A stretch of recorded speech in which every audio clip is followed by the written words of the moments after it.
So good morning and welcome to our 2019, our first edition of Wake Up Newport. I'm Steve Rosansky, President and CEO of the Newport Beach Chamber of Commerce. We have a great program here for you this morning, a special guest that I've worked with over the last few months, and he's going to tell us about what he does. But before we get to that, as usual, excuse me, I'd like to introduce some of our dignitaries. Rush Hill, who's normally up here, is vacationing somewhere in the Bahamas or I don't know where. The guy travels more than a plumber does. But, well, hey, you know, he's not here. I can take cheap shots. Anyway, Diane Dixon is with us this morning, our mayor, our newly appointed mayor, Diane. It's her second term as mayor. She's joined the Second Termers Club, right? Good for you, Diane. Our Mayor Pro Tem, Will O'Neill, is with us this morning. Will, back there. Our newly minted City Councilwoman, Joy Brenner, is with us this morning. Congratulations, Joy. Hard-fought campaign, and I think she's going to do an excellent job on our City Council for us. Someone who I worked with on the City Council in my 9 years, Keith Curry, former mayor and City Council member. I see Homer Bludow, our Citizen of the Year last year and former city manager. Next to him is the beautiful Laura Detweiler. I'm not supposed to comment on women's looks, right? But whatever. I'm not PC. I'm like our president. So, no, I'm not. Not at all. Anyway, Pierce Swan from the Irvine Ranch Water District, Director. I'll be honest with you, I didn't expect so many people this morning. If you're standing in the back, I told them, well, we only need like 100 seats. So, I mean, it's great to see such a good turnout. So if I miss one of the dignitaries here, please raise your hand. Otherwise, forget it. So, one of the most important persons to me is our board chair, Sam Elraba, standing back there. Sam, wave. And I'm going to give him a compliment because school is not back in session, I think, until next week, and we still have a whole contingent of students from Corona Del Mar, FBLA, Future Business Leaders of America, right? Raise your hands if you're from FBLA. Any of the DECA kids made it here this morning? DECA kids? DECA, all right, from Harbor High School. So these kids, they're still on break. They didn't have to be here this morning, so thank you for coming. I think it'll be time well spent. Also, we seem to have half of the fire department here, so I'll acknowledge them as well. Our firefighters doing a good job. You know, we had a big fire over at Marina Park during the boat parade on the second floor, and I'm looking across, and I see the boats coming across. All of a sudden, I see this huge fire on Lido break out. And so there's, how many alarm fire was it? 2 alarm fire. Took out the upper floor of a home there. They did an excellent job at knocking it down right away. Watched the whole thing in real time. So thank you to them, and thank you for all you guys do. Excuse me? Question? Okay. All right, so that's all one other person I'd like to introduce. Our guest brought him. Sergeant Major Dennis Turner is with us this morning. He's also with the 1-1 Marine Battalion. So with that, I'm going to bring up Dee Dee. Dee Dee, come on up. She's with the Credit Union of Southern California. I'm not going to add bank onto the end. I think you get more attention when I add bank onto the end. I know. You get more fight time. There you go, Dee Dee. Good morning and welcome to 2019. Let's hope it's a good year. My name is Dee Dee. I am the branch manager of Credit Union of Southern California for the Costa Mesa branch, which is right across the street from Triangle Square. We are a full-service financial institution, and if anybody needs anything, come and see me. Thank you. You know, those new car purchases or student loans, any of that stuff, she'll handle it for you. So thank you, Dee Dee. So the one other person I'd like to introduce is our host of the breakfast this morning, Saifan Plutong. She's in the back. Wave, Saifan. So she's a little shy, so I'm gonna tell you a little bit about what she does. I hope you had some of the delicious food. If you didn't, there's plenty left, so please grab some on the way out because she doesn't want to take it back with her. But Saifan, she has an interesting story. She arrived from Thailand about 20 years ago, and she got here and seemed to get married pretty quick and moved away from Southern California. I don't know why anybody would want to do that, but she moved to Florida. But came back, and she's been here in Newport Beach area 15 years ago. She always had a love of cooking and creating things with food, and so through that, she managed to open her first restaurant called True Seasons. It's a shabu-shabu restaurant. She opened it about 5 years ago in Anaheim Hills. I know at least one person here said that he's been here, although I think Pat left. Is Pat still here? No, he left. He's been there, though. He said the food was excellent.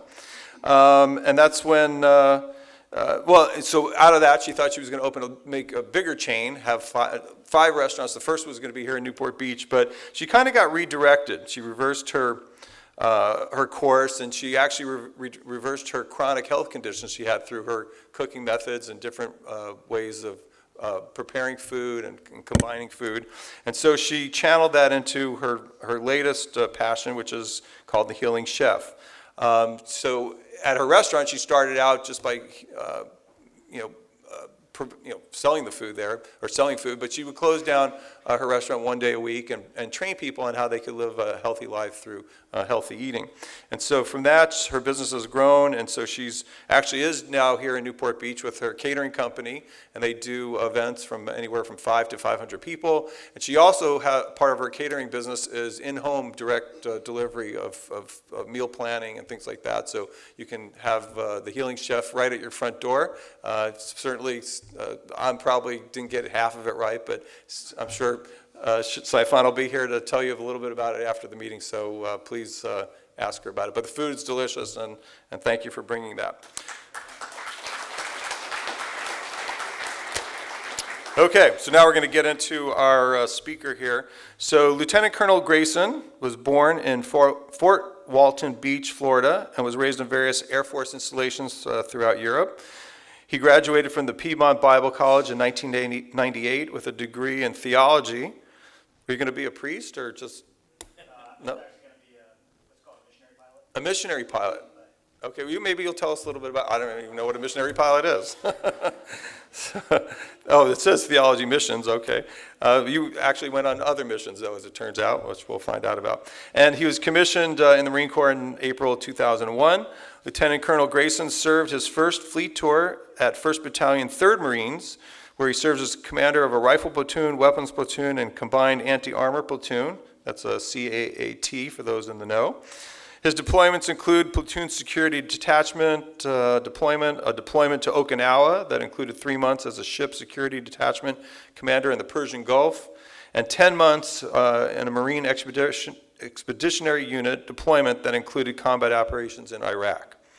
Lieutenant Grayson left the fleet and served with the Tactical Training and Exercise Control Group, 29 Palms, California. During this assignment, he served as the Rifle Company Team Chief, role-playing OIC, and Assistant Operations Officer for the Urban Warfare Training Section. He then attended Resident Expeditionary Warfare School, during which he also attended and graduated from Marine Aviation Weapons and Tactics Instructor course. You could see, especially for the students here, training does not end once you're out of high school or even college. You still got to keep reinventing yourself. It's a good lesson.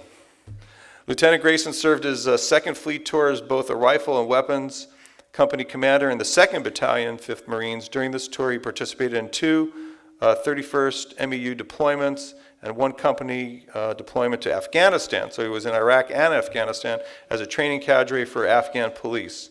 During his second MEU, the Japanese Self-Defense Force Operation Tomodachi military. In November 2011, Lieutenant Grayson assumed duties as inspector of the instructor Charlie. Okay, I'm not going to read all this stuff because he's just done way too much. What I will say is, though, and most importantly, why he's here, he did assume command of the 1st Battalion, 1st Marines in June of 2018. And he's going to be deploying with his unit or this battalion in this spring. I'm sure he'll tell us where he's going to. He's married. He has 1 son. He likes to hike, as I found out over the holidays. And so with that, I will introduce Lieutenant Colonel Bryan Grayson.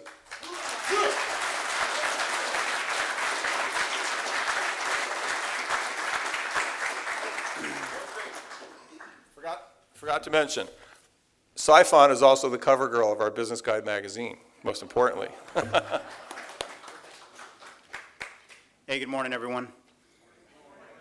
Good morning. I can't remember all the offices, but Mrs. Mayor and Mayor Pro Temp, sir, and everyone else who are dignitaries that I should say hello to. Welcome, and thank you for having me here. Thank you, Steve, wherever you went to. Thank you for inviting me. And I just want to spend a couple of minutes and just talk about 1st Battalion, 1st Marines, who's had a phenomenal connection with the city of Newport over the last, since 2003. Foundation was established, the 1-1 Foundation, and we've done a lot of things with them. I've only observed this over the last 6 months. So giving you an idea of what I'm going to talk about, I'm going to tell you a little bit about me so you know where I'm coming from. Then I'm going to talk about our battalion and with Sergeant Major how we basically, the controlling principles of our battalion. Some of it applies to business. A lot of it I got from the business world. And then the third thing is I want to walk through from July to December and walk through what exactly we've done with training and some of the fundraising events and all those types of things that we've done over the last 6 months. So you get an idea, kind of a bird's eye view into a battalion of Marines.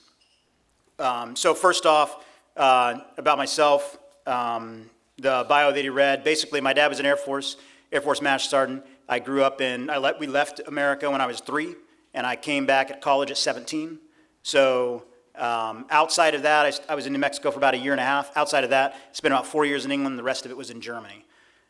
Came to college, squeezed 4 years into 6, and graduated with a Bachelor of Arts. The missionary aviation thing that I spoke of, I started as a pilot, was not a good pilot, was a very poor pilot. So a missionary pilot is basically a jungle pilot. So you have to be able to fix your plane, you have to be able to fly your plane, you have to be able to do all this stuff. So the guys who could, it was about a 50% attrition rate. So I didn't last on that one, along with 50% of my friends. And so the guys that lasted, they're down in the Amazon in Brazil, they're over in Papua New Guinea, they're in a lot of different places. I've got friends all over the world doing that. And basically what they do is you have to do all sorts of things. But basically, when there are things going on with respect to the church, they go out and help supply individuals at the end of the earth, basically. So I just wanted to clear that up since we spoke about aviation. So for myself, let me tell you a little bit about what it's like growing up in Europe from 3 years old, things that you may not think of, and how I felt like a foreigner coming back to America, even though I was raised in the military. First off, my culture is the military culture. There is no civilian culture in my background. I grew up as like a son of the government type thing is what I consider myself, because all I knew were military people. I'd never met anyone I don't think I'd met anyone over the age of 65 outside my grandparents, really growing up, Americans. So if I saw an older person, they had to be German, so I spoke to them in German. And that was a rude awakening. Moved to North Carolina for college, and I see a couple of people out on the porch, and I'm like, Guten Tag. And they're like, Morning. I'm like, oh shoot, they speak American. They speak really good English, you know. So culture shock there. Culture shock coming to the store and seeing like there's not just 27 different cereals, but there's 27 different styles of Captain Crunch. You know, we had Corn Flakes, Rice Krispies, and Kix, you know, and maybe a couple others. So the way we lived, another cultural aspect that I had was we drove across from North Carolina to Virginia. I was going with my friends to go visit their family, and I'm like, do we need our passports? And they're like, we're going to another state. And I was like, yeah, we're crossing a border. And they said, there's no one, it's just a border. This is all like one country. And I was like, are you serious? Like, I don't need my passport. So the reason I say that is because that paradigm that I grew up in is one paradigm. That is the paradigm of what we call the military brat, right? I'm a Facebook guy because all my friends are all over the world. That's just the way it is, because we moved every few years you move. So I see the world a certain way, okay? Then you come to America and everyone sees the world a certain way. I watch the news, and the news is about various states. And I'm like, isn't anything else going on in the world outside of America? I mean, that's just stuff that doesn't, that kind of doesn't compute with me. Okay, the reason I say that is because you look generationally where we are now.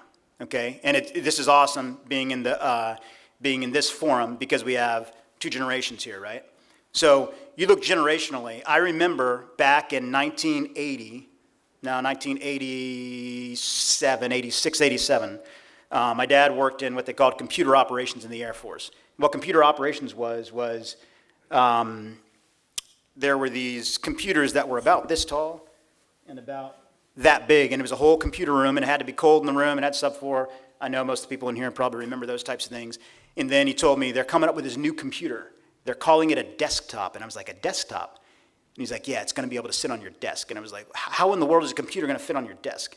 You know? So now you move into, you got the desktop, the Amiga 128, you have the Commodore 64, you have all those different types of things. You have the Macintosh with 256 colors. You know, so you have this. And now we're learning, okay, it's not just paper and pen. You're no longer typing just on a typewriter or word processor. Now you're moving into computer age. And now you look now at the cell phone. Now you fast forward. My son was born in 2010. So I want to say he was probably 3. And I'm working on my laptop, and I had an old laptop, and he's like trying to touch the screen. I'm like, it's not a touch screen, man. And he doesn't understand that. He's like, I should be able to slide stuff. You know, he's working the password on my phone. I'm like, how in the world is he doing that? You know, and so starts downloading stuff from the internet. No, so bottom line is, he has never been alive at a time when there have not been computers. I have been alive when there were we thought differently. 20th century. I consider myself a 21st century migrant. I grew up in the 20th century, and I'm in the 21st century. Okay, so, and again, in this room, we have two different groups of people, right? We have those who were born in the 21st century, those who were born in the 20th century. The reason I say that is because as different as it was for me in coming from Europe and growing up in Europe, and then coming to America and having to learn how to be an American, even though I am an American, as different as that is, that's the same way it is from 20th century to the 21st century. So with that, now you look at where we are, and you could consider us like a small business, I guess you would say. We got a battalion is 1,000 people, right? So it's a 1,000-man organization. We have 4 individuals at the top. We have about 6 different units of like 200 people. That math doesn't work. So we have 6 different people, just 6 different units of about 100 and 150 people. But our demographic, I was just talking to our career planner yesterday, and he was telling me our demographic, age 20, we have 25%. So we have 250 people in our organization are 20 years old. Another 25% are between 20 and 24. Okay, so what that does is, one, they're all pretty strong and capable of doing a lot of stuff, but they fundamentally see the world in a different way than I see the world. And I can't change that. Regardless of what I do, I can read all these books about whatever, and I can learn the latest, go on Lifehack or read Tim Ferriss or any of those guys and try to figure out how to do this. But just segue for a minute, look at video games. One of my buddies, he's the Reginald, one of my buddies, he was talking about playing games with his son. He's playing a video game. I'm going to spend time with my son. He starts moving around. He does his thing, move from cover to cover, pop, pop, pop, move, pop, pop, pop, pop, pop, pop. And so he's moving from cover to cover just like he does in the real world. And then it's his son's turn. His son starts playing, and his son's like running up walls, flipping over and doing stuff that he does. He's like, that's not even in I never even thought of that. Okay, it doesn't even compute. So the reason I say that is because that's a baseline with Sergeant Major and myself. We understand that is the initial condition in which we have established ourselves as a battalion. That's a fact of life, that we arise from 2 different places. Okay, so how you connect that determines how you can create tempo as an organization. And so there's a couple of things we've done with that. And this goes into, I'll spend like 2 minutes talking about the theory of war and explain how we adjust on that. And that'll give you insight into the way the battalion runs. So long time ago, there was a guy named Karl von Clausewitz, who wrote the book on war that's the baseline for all Western warfare to date. So he spoke, basically his entire book, basically, this is really simplifying it, but bottom line is, you can take war and look at it in three things. It's intellect, will, and chance. Those are the three variables in war. That's it. Intellect, will, and chance. So when we look at problems within the battalion, we look, is it an intellect problem? Do we need to train people? Is it a will problem? They just don't care? Or is it a solution problem? Have we just not figured out what to do about how to go around this? Okay, so that's the baseline of the way we do things. So with that, there are a couple of things that we do. One is the idea of treating people as people. Okay, so if you look at all the skills you're supposed to do, and you look at them as like a pyramid, the top of the pyramid is some of the pictures you're going to see when I start showing the pictures. You're going to see individuals that go and they're going in houses and they're clearing houses. Okay, that's really cool, and you can do it really fast, and you can take care of the bad guys and defend your perimeter and all this other stuff. That's good, but that's only a portion. In the Marine Corps, we talk about what's called the whole Marine. So you're mental, physical, spiritual, social. You're an animal that's not an animal, but you're an individual that is multifaceted. So in an organization like this, this is kind of where we probably diverge from the civilian world, and that is, like, they bill it with us. When they go on liberty, which is when you go out in town, when you're overseas, they go out in groups of 2, groups of 4, those types of things, right? So all of their life, we look at the entire package, the entire life. And so a person's getting married. Okay, we're getting ready to go to the field. Like, we just went to the field for 35 days. We went to 29 Palms, and we just did shooting up for 35 days. So during that, you got someone who has a kid being born. Okay, now, what I care is that guy is out there shooting, and he's out there with his team. So 5 years from now, what's going to happen is that family's going to break up, and he's not going to be of any use to the Marine Corps because he's going to be going down a different street.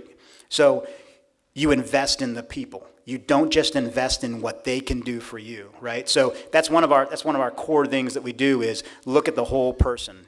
A lot of you, or some of you probably know, we have a deployment readiness coordinator, and that she's extremely good. She ties in a lot with the 1-1 Foundation and things, and focuses on doing family events, helping families, putting together different courses that families can go to, different retreats that they can go to. They can be better connected. So it's not just what the bottom line is, it's everything else around it as well. Because if you build the person wants, they signed up. I mean, they saw the commercial and it's like, oh, there's a guy slaying dragons, I want to slay dragons, right?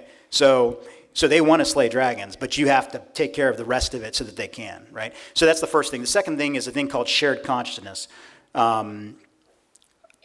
General McChrystal, when he got out of the military, he wrote a book called Team of Teams. We use that a lot. And specifically, the shared consciousness idea is that everyone understands what's going on within the organization. Everyone understands where we're going as an organization, and we continually do a redraw.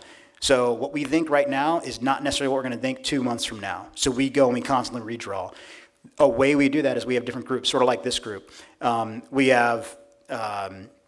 There's some tactical individuals within the unit, and there are sergeants, so they're 20-year-olds, along with the gunner who's been in for almost 20 years. So you tie those in together, and they talk about tactical events. One of the things they just came up with was quarterbacks use the quarterback sleeve, so they can pop open the sleeve, and they can write their order on there, or they can write whatever their plays are. So all the squad leaders, they're 20-year-olds, they're figuring out, they're like, hey, this is something we need, because now I'm a squad leader, I've got 12 guys out there, and I don't have to pull everything out of my pack. I can see that, and I can execute. So we're gonna buy some of that. So that gives us, that's from the tactical side. You have the staff and COs, which are really vested individuals, right? They're like your middle management. They've been in 10 or 15 years, and they all tie in to Sergeant Major, and Sergeant Major brings them in and works with them, and hey, what's going on? One of the things they came up with was, okay, we're doing hail and bells. Guys come in, so we're hailing them. We're like, hey, welcome to the unit, and we have this we all go out to a restaurant, whatever, and then, hey, people are leaving. We send them away. We send them away with a plaque. Hey, thanks for service with 1-1. Well, one of the things that came up from them was we do this stuff at 4 o'clock. We worked all week. We've been in the field for 2 months or whatever the deal is, and now at 4 o'clock you want us to come out here and do this. Why don't we do it at 1 o'clock? Why not? So things like that. So from the whole organization, you have this, everyone kind of pushes data in so that everyone has a voice. And that essentially creates tempo and organization. The third thing is deliberate practice. Deliberate practice, a term, I cannot remember the individual who actually made it up. There's a number of individuals who have written books about it. But deliberate practice specifically being that you have repetitive things that you can do that will, with fine discrimination points, that you can get better at. So you can do an entire attack, but what we do is we break everything down to what they call a one-step drill. And the one-step drill is, okay, it's like a quarterback. We run it kind of like a football team. It's kind of how we run the organization. So you're sitting there on the line, and you're working on the first step, and then you reset. First step, reset, and then you have position coaches, and those are the guys that know what they're doing. Okay, I'm going to take the grenade launcher guys over here. I'm going to take the missile guys over here, and we're going to work just employing the missile. Boom, stop, do it again. That way you can get 100, 200 reps, because it's all about neurological adaptation, right? So if you can neurologically adapt to that scenario, then you become very, very good at that thing, as opposed to just moving through this thing and moving through the motions and saying, oh, that was cool, we shot a lot of rounds, yeah, you didn't hit anything, you know? So those are the three things that we use to kind of move the unit in a direction. Now, what I want to do is walk through this presentation. It's like 20 slides, but they're not, the first slide has words on it, the rest of them are pictures. They have some words on it too, but I just want to talk through what the battalion has done since July. Excuse me. So in June, I took over the battalion, came back from the Middle East in May, and then took over the battalion in June. And in July, this is what happened in July. So imagine this within your own business. The upper management changes. There are only 4 in the upper management. There's battalion commander, there's the executive officer, there's the operations officer, and there's the sergeant major. I'm new. The executive officer was new in July. Sergeant major came in August. The operations officer was a company commander, so he had a 150, 180-man unit, and now he became the operations officer. And the operations officer is just like it would be in the civilian world. Middle management changes. So each one of those little segments, those leaders that runs a 120, 150, 180-man section, every single one of them changed out. Now they have a 2IC, a second in command, who is their staff NCO, so someone who's been in for 15 years. Most of them changed out as well. Battalion staff, so our administration section changed out in September. Our intelligence section changed out in July. Our logistics section changed out in July, and our communications section changed out in July. So essentially, think of your business now. In June, you take over, and all your middle management goes away, all of your upper management goes away, and then all of your major staff goes away, and you're new. So that's where we were in June. And we're facing, in September, we're doing what is called a service level training exercise. And when I say service level training exercise, it's the final thing that we did was a combined arms attack, which means a 72-hour attack in which we had fixed wing overhead, we had helicopters overhead, we were shooting tanks, we were driving in. This is all live fire, right? So if you zig instead of zag, you get shot and you die. So it's all live. So missiles, rocket launchers, 3 different corridors of attack with about 1,400 people. Probably 1,300 people in the offense. So that's where we were. That's what we did in November, middle of November. From this point, this is our starting point. Okay, so some of y'all probably recognize this. In July, we got back. We weren't really into training yet. We started, there's a series of car washes put on by the Newport Beach Foundation that raised money towards the Marine Corps Ball, which you'll see pictures of later on. Then we started, so right then, you have, the Marine Corps is built on what's called the Law of Three, and the Law of Three is that your locus of control is between 3 to 7 people, right? So the Marine Corps is built, you have a fire team, there's a leader, there are 3 guys under him. There are 3 fire teams, that makes a squad, there's a leader over them. 3 squads make a platoon, there's a leader over them. 3 platoons make a company, 3 companies make a battalion, 3 battalion, and there's plus and minus for special weapons and those types of things. But it's based off of that. So we had to build the guys that were in charge of the 3 individuals, because all of those were switching out as well. So this part is specific weapon systems. So the javelin on the far left, that's just getting ready to fire. The second one is some explosives, and then machine gun, and then mortars. So this was the heavy weapon systems. The next one is the actual Marines that are moving through on those 4-man teams.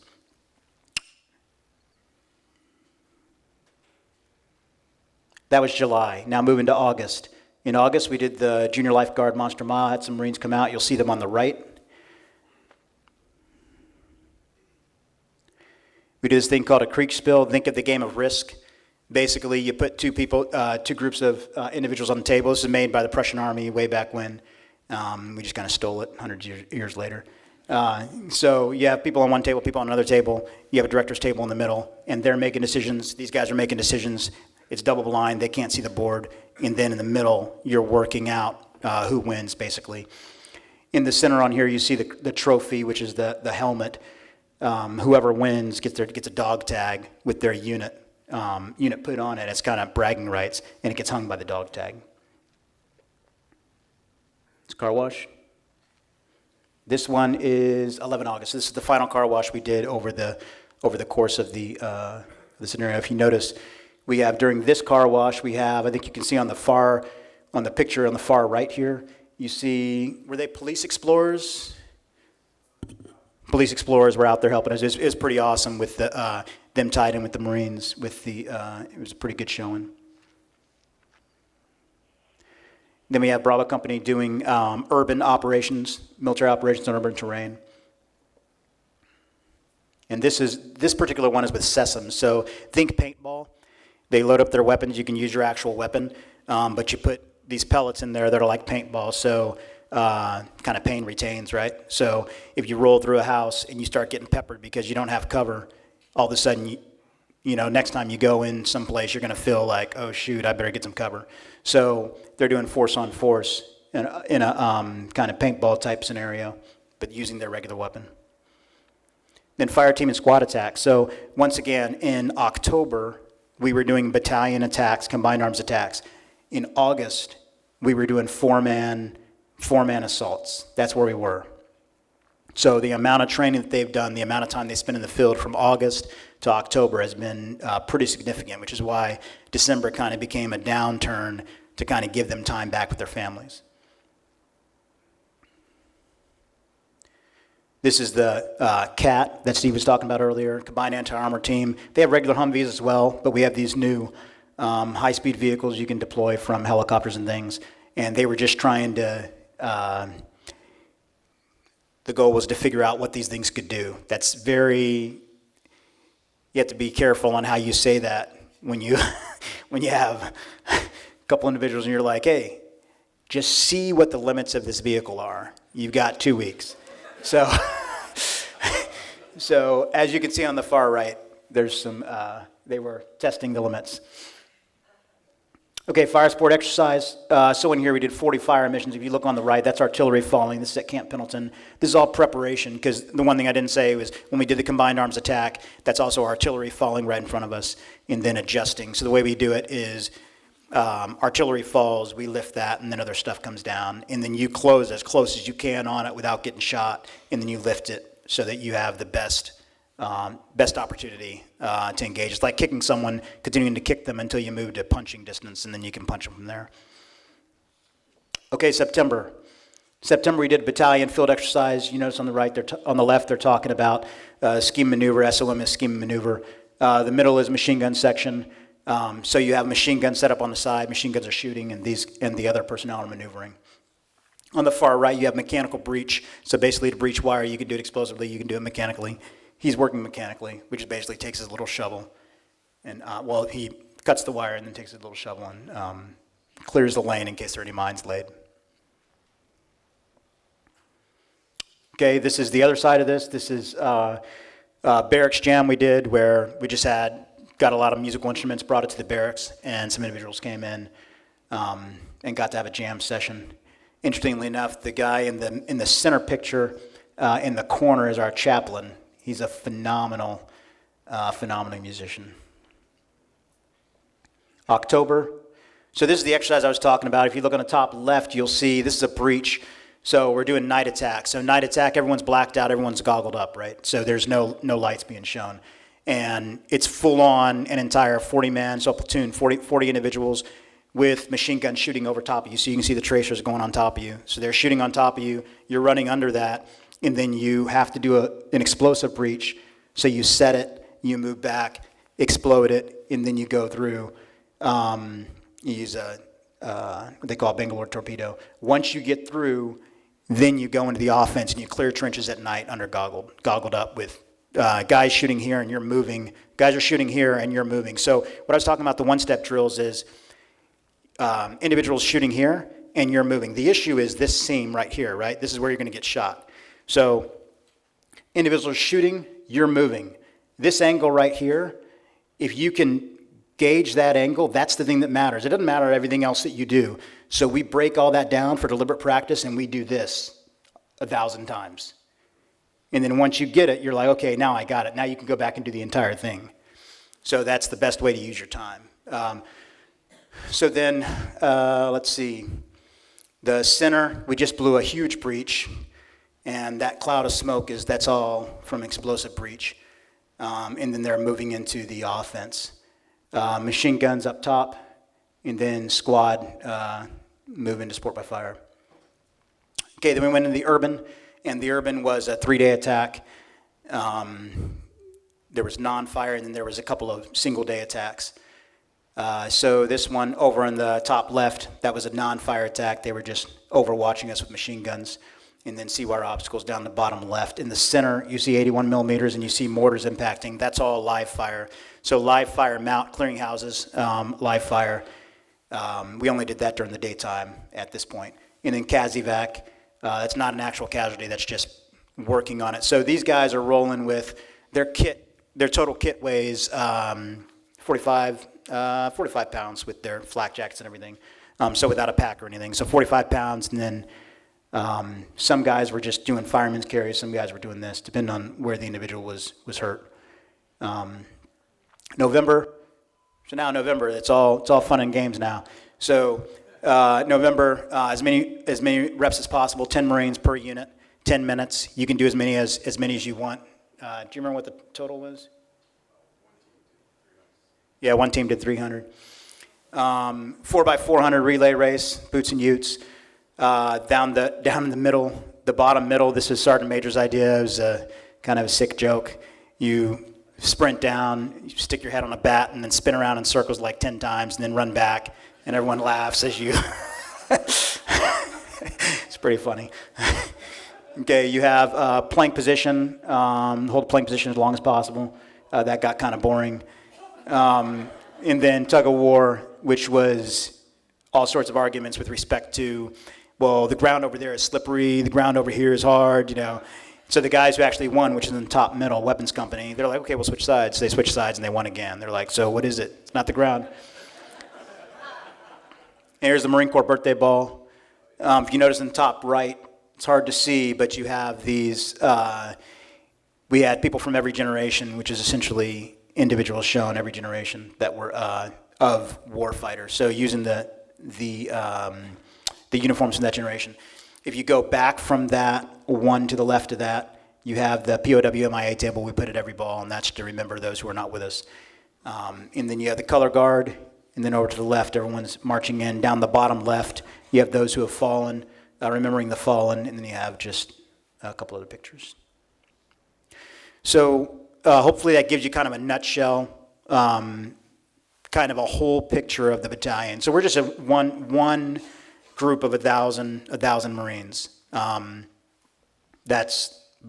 we have coordination with the city since 2003, and we appreciate everything the city's done for us, both Newport Beach Foundation and all the other elements like the Rotary Club and Balboa Yacht Club and others who have assisted to assist us with the whole Marine. Okay.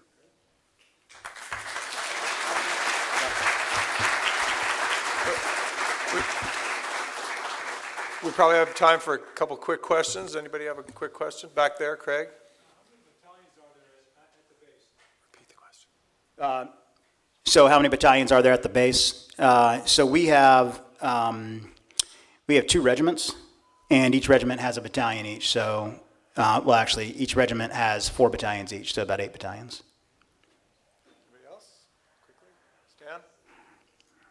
How many people get shot using live fire? So we were, because we had done such a quick turn up, that was one of our concerns, so making sure that we focused on the specifics. We didn't have anyone shot the entire time.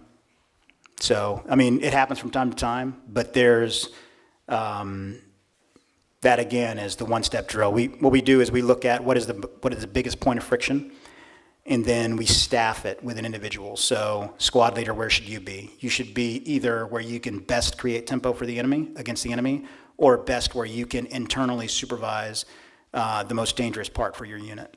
And so doing that, they were able to work pretty well. So at nighttime it gets kind of hairy because some bullets you can see with tracers, some you can't. But we just worked the geometry of the situation, and it's worked out pretty well. Wait, Mike? Other than getting our car washed and tipping heavily, how can we support the One Run Foundation throughout the year? Yeah, so, Well, here, I'll okay, field that one. good. He's the recipient. I'm on the One Man Foundation board. So how you can support?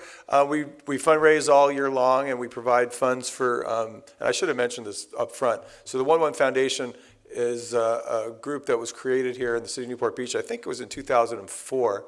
Actually, John, are you still here? Heffernan? John, Councilman. 2003? Okay, 2003. I was a brand new city councilman. I remember voting on that, though, at the time. And so it was to create a relationship. We were the first city in Orange County to do that with a battalion down at Camp Pendleton. A number of other cities followed suit afterwards. But we provide support for the battalion, the 1-1 battalion, through different means. We just did a turkey drop Thanksgiving and Christmas. If you recall in the newspaper, probably about a little over a year ago, there was a major incident down and some training before Lieutenant Grayson got there. Lieutenant Colonel Grayson, sorry, I didn't mean to demote you. Where 12 Marines were injured in a Humvee accident or a troop carrier accident. And so we provided actually significant funding, not only to the Marines, but to the families. We flew family members in, we put them up in hotels, provided rental cars, gas, food, things like that. So it got pretty costly, but luckily we had enough funds. So fundraising is a big part, helping out. You're welcome to come out and try some cars at our car wash.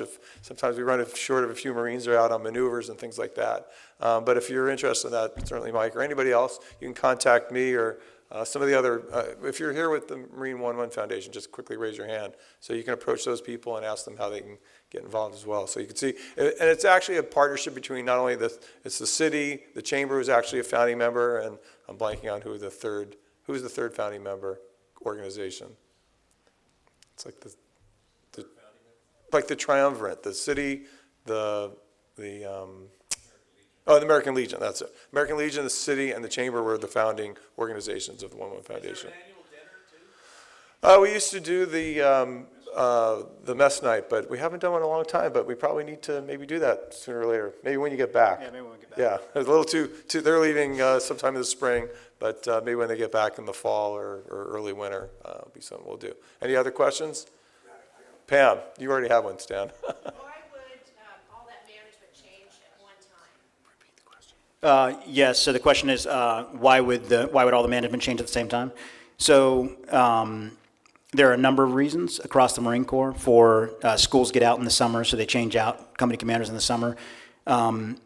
Creating everything, making everything flat is what we're attempting to do. So only half the management changes out every so often, and there's an active push for that. This is just one of the years that it happened. So normally it would be staff would stay, all the commanders would change, and then the next year would be opposite, but that didn't happen. So just a confluence of events led us to a point at which we were changing everyone out at the same time. I got a question. You fight wars with video cameras where they take video shots, the people in front and the people, you know, you don't have to be there to fight a war anymore. Well, yeah, I don't know that would ever. So the question is whether or not you'd actually have to physically be present to fight a war, as opposed to fighting it from long distance.